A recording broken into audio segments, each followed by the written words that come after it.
अस्सलाम वालेकुम।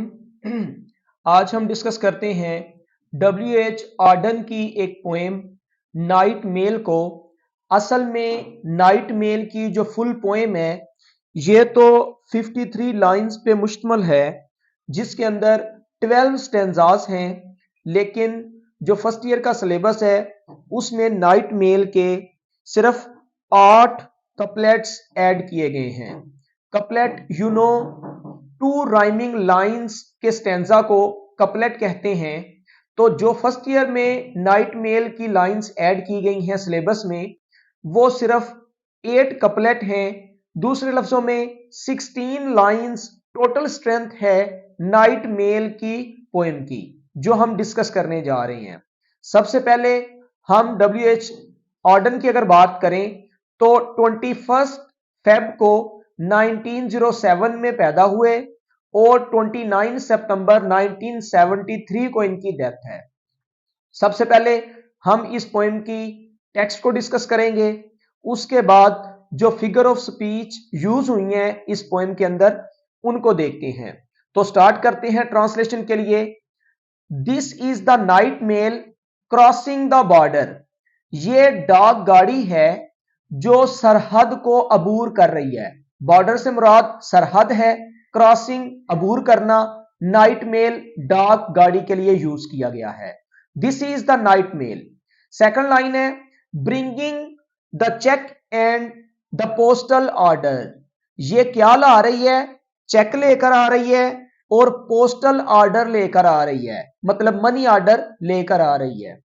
तीसरे नंबर पर लाइन में है letters for the rich, letters for the poor. अमीरों के लिए खतूत लाती है और गरीबों के लिए खतूत लाती है। वैसे तो रिच और पुअर जो है वो एडजेक्टिव के मीनिंग में यूज किया जाता है, क्योंकि उसके साथ आर्टिकल दा लगा दिया गया है। तो दा रिच और दा पुअर का मतलब यहां पर अमीर लोग प्लूरल बना दिया गया दोनों को, और गरीब लोग प्लूरल फॉर्म में यूज किया गया। फोर्थ लाइन है the shop at the corner. कोने वाली दुकान के लिए खतूत लाती है। द गर्ल नेक्स्ट डोर, और अगले दरवाजे में लड़की के लिए खत लाती है। Pulling up बिटाक। बिटाक जो है स्टेशन का नाम है, तो ये बिटाक स्टेशन पर ऊपर चढ़ाई चढ़ रही है। पुलिंग अप ऊपर खींचने के लिए यूज करते हैं, जैसे कि ट्रेन का जो इंजन है ये उसे ऊपर की जानब खींच रहा है। और ये क्या है? Steady climb. ये एक लगातार चढ़ाई है जिसको चढ़ा जा रहा है, मतलब ट्रेन ऊपर चढ़ाई की तरफ जा रही है, अप की जानब जा रही है। तो द ग्रेडियंट्स अगेंस्ट हर। अब ये जो चढ़ाई है या ये जो रुकावट है ये हर ट्रेन के लिए यूज किया गया है, क्योंकि कंट्री के नेम के लिए और ट्रेनों के नेम के लिए, ट्रेन के लिए हर यूज करते हैं। तो इसलिए हर से मुराद यहां नाइट मेल है। अगेंस्ट हर, ये जो रुकावटें हैं या ये जो चढ़ाई है ये नाइट मेल की मुखालफत में है।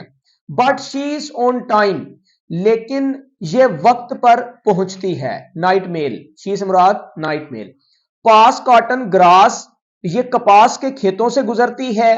एंड मूरलैंड बोल्डर्स, और ये पथरीले इलाकों में से गुजरती है।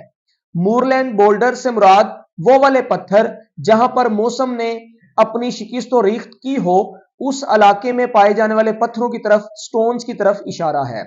और कैसे जाती है? Shovelling white steam over her shoulder. अपने कंधे से सफेद धुआं या भाप, जिसे हम स्टीम कहते हैं, छोड़ते हुए जाती है। शोवलिंग फेंकना, छोड़ना, ओवर हर शोल्डर अपने कंधे से, मतलब ऊपर से ये भाप निकालते हुए आगे चलती है। बाद में मैं डिस्कस करता हूं ये शोल्डर्स वगैरह किस सेंस में यूज हुआ है। नेक्स्ट 9 नंबर लाइन है स्नॉर्टिंग नॉइजिली। स्नॉर्टिंग खराटे मारने को कहते हैं।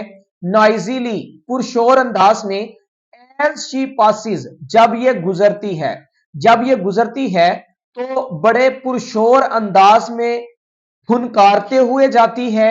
Silent miles of wind bent grasses, ये खामोशी के साथ कई मीलों तक हवा से झुकी हुई घास पर से गुजरती है।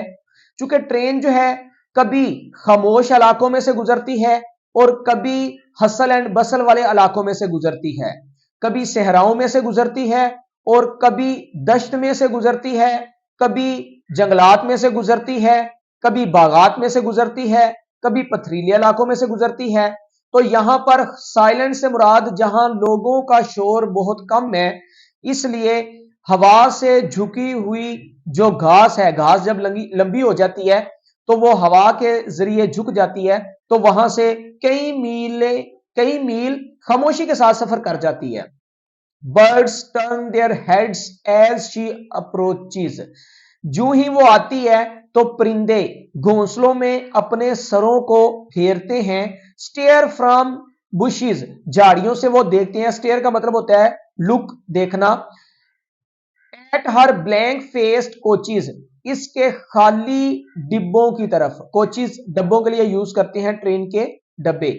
मतलब कई मीलों तक हवा से झुकी हुई घास में से गुजर जाती है, खराटे मारते हुए शोर के अंदाज में से गुजर जाती है।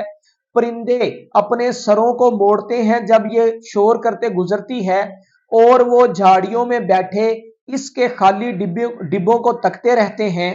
शीप डॉग्स, जो भेड़ों की रखवाली करने वाले कुत्ते होते हैं, जिन्हें हम हाउंड्स भी कहते हैं, can not turn her course, वो इसका रास्ता नहीं बदल सकते। मतलब शीप डॉग भेड़ों की रखवाली करते हैं और जो कोई अजनबी आ जाए उस पर भौंकते हैं, लेकिन चूंकि ट्रेन जो है वो उनके अपने रास्ते से हटेगी नहीं उनके भौंकने से, तो इस वजह से वो नहीं भौंकते, आदी हो चुकी हैं। They slumber on with paws across, और कुत्ते जो हैं वो अपने पंजे फैलाए स्लंबर, गहरी नींद में सोए रहते हैं। लेकिन क्या होता है, इन द फार्म, खेत में, फार्म हाउस में, देहाती घर में, the she passes no one wakes, चूंकि लोग जो है वो यूज टू हो चुके हैं, तो जब लोग यूज टू हो चुके हैं, आदी हो चुके हैं, तो वो ट्रेन के गुजरने के शोर की वजह से जागते नहीं है, वो सोए रहते हैं। इसलिए इन द फार्म, देहाती घरों में, फार्म हाउसेस में, शी पासिस नो वन वेक, जब वो गुजरती है तो कोई भी नहीं जागता। But a jug in a bedroom gently shakes, लेकिन बेडरूम में पड़ा जो जग है वो आराम के साथ हंसता है। अब इसको आसान लफ्जों में अगर हम देखें तो नाइट मेल सरहद अबूर कर रही है, उसके बाद ये चेक और पोस्टल आर्डर लेकर आ रही है, अमीरों और गरीबों के लिए खत लेकर आ रही है। यहां अगर हम एनालाइज करना चाहें तो नाइट मेल से मुराद ये जिंदगी का सफर है और जिंदगी की ट्रेन है, जो ट्रेन इंसान की चलती रहती है। कभी जिंदगी अमीरों के दरमियान और कभी गरीबों के दरमियान। और the shop at the corner, दुकान वो जगह होती है जहां पर लोगों का रश लगा रहता है या मुख्तलिफ किस्म के लोगों का आना जाना होता है, तो ये खतूत उस जगह पर भी पहुंचा देती है जहां लोग आते जाते हैं। उसके बाद लड़की, जो कि ब्यूटी की तरफ इशारा है, नेक्स्ट जनरेशन की तरफ इशारा है। गर्ल का वर्ड यूज किया गया, तो गर्ल से मुराद ये हो सकता है कि आने वाली पूरी नस्ल का दारोमदार एक लड़की पर होता है, और खूबसूरती का दारोमदार अगर हम सिंबॉलिक एंगल से देखें तो वो भी लड़की पर ही मौजूद है। तो इसलिए शॉप भी सिंबॉलिक यूज किया गया, नाइट मेल भी, ट्रेन भी सिंबॉलिक यूज किया गया, और गर्ल को भी सिंबल के तौर पर लिया है। पुलिंग अप बिटाक, ये बिटाक के पहाड़ी सिलसिले को ऊपर की तरफ जा रही है, तो ये मुसलसल या लगातार चढ़ाई है और रुकावटें इसके मुखालिफ हैं। आपको पता है जिंदगी के सफर के अंदर रास्ते में जब हमने मंजिल पर पहुंचना है तो रास्ते में बड़ी मुश्किलात का सामना करना पड़ता है, लेकिन ये ट्रेन अपने वक्त पर पहुंचती है, अगरचे जितनी भी मुश्किलात और हर्डल्स रास्ते में मौजूद हैं। पास कॉटन ग्रास, कभी घास में से गुजरेगी, कभी पथरीले इलाके में से गुजरेगी, कभी धुआं छोड़ते हुए वहां से जाएगी। ओवर हर शोल्डर, यहां अगर शोल्डर की बात की जाए तो ये ह्यूमन कैरेक्टरिस्टिक दी गई है अपने कंधे में से, और कभी खराटे मारते हुए शोरदार अंदाज में गुजरती है और कभी खामोशी से घास जो हवा की वजह से झुकी हुई है वहां से गुजर जाती है कई मील तक। परिंदे उसको खाली डब्बों को देखते हैं जब वो आती है झाड़ियों में बैठे हुए, और कुत्ते जो है वो उसका रास्ता नहीं रोक सकते। जब कोई मंजिल की तरफ जा रहा होता है और वो अपनी मंजिल पर फोकस्ड होके जाए तो कोई भी उसका रास्ता नहीं रोक सकता। वो कुत्ते सोए रहते हैं रास्ते में। जब फार्म हाउस के अंदर कोई भी नहीं जागता, बस जग जो है वो बेडरूम में हिलता है। ये इसको मैंने सादा लफ्जों में आपके सामने समझाने की कोशिश की है। अब जो फिगर ऑफ स्पीच इस पोएम में यूज हुई हैं उनको डिस्कस कर लेते हैं कंप्रीहेंशन के लिए। सबसे पहले तो राइम स्कीम चेक करते हैं इस पोएम की। नाइट मेल की जो राइम स्कीम यूज की गई है वो है AABB। चूंकि हमारे पास टोटल 16 लाइंस हैं नाइट मेल की, टोटल पोएम हमें नहीं दी गई, तो ये 16 लाइन का एनालिसिस जो है वो आपके सामने है। Rhyme scheme AABB। चूंकि 8 कपलेट हैं, कपलेट होता है 2 राइमिंग लाइंस के स्टैंजा को कहते हैं जो दोनों लाइंस आपस में राइम करती हैं। तो इसका मतलब है फर्स्ट 2 लाइंस आपस में राइम करेंगी, नेक्स्ट थर्ड और फोर्थ लाइन आपस में राइम करेगी, उसके बाद नेक्स्ट फिफ्थ और सिक्स्थ लाइन आपस में राइम करेगी, सेवंथ और एट लाइन आपस में राइम करेगी, नाइन्थ और 10th लाइन आपस में राइम करेगी, 11th और 12th लाइन आपस में राइम करेगी, और 13 और 14th लाइन आपस में राइम करेगी, 15 और 16th लाइन आपस में राइम करेंगी। जैसा कि लाइन नंबर 1 का लास्ट वर्ड है बॉर्डर, लाइन नंबर 2 का लास्ट वर्ड है ऑर्डर, तो ये बन गया AA। इसी तरह अगर हम देखें पुअर और डोर तो ये BB, क्लिम और टाइम AA, बोल्डर और shoulder BB, passes grasses AA, approaches coaches BB, course across AA, wake और शेक्स BB। इसका मतलब जो हमारे पास 16 लाइंस हैं उसकी राइमिंग स्कीम AABB बनेगी। उसके बाद अगर हम फिगर ऑफ स्पीच की बात करें तो हमारे पास सिग्निफिकेशन यूज किया गया इस पोएम में। लाइन को अगर हम पढ़ें